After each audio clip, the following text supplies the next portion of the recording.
আমাকে নামতে হবে পরের স্টেশনে, দূরে যাবে তুমি, দেখা হবে না আর কোনোদিন।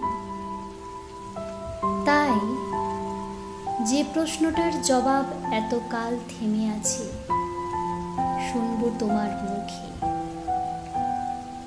সত্য করে বলবে তো? আমি বললেম বলবো। বাইরের আকাশের দিকে তাকিয়ে শুধুলো, আমাদের গেছে যে দিন, একেবারেই কি গেছে, কিছুই কি নেই বাকি। একটুকু রইলেম চুপ করে, তারপর বললেন,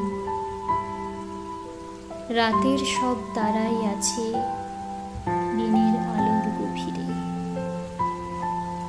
খটকা লাগলো, কি জানি বানিয়ে বললেন নাকি। ও বলল, থাক, এখন যাও ওদিকে। সবাই নেমে গেল পরের স্টেশনে। আমি চললেন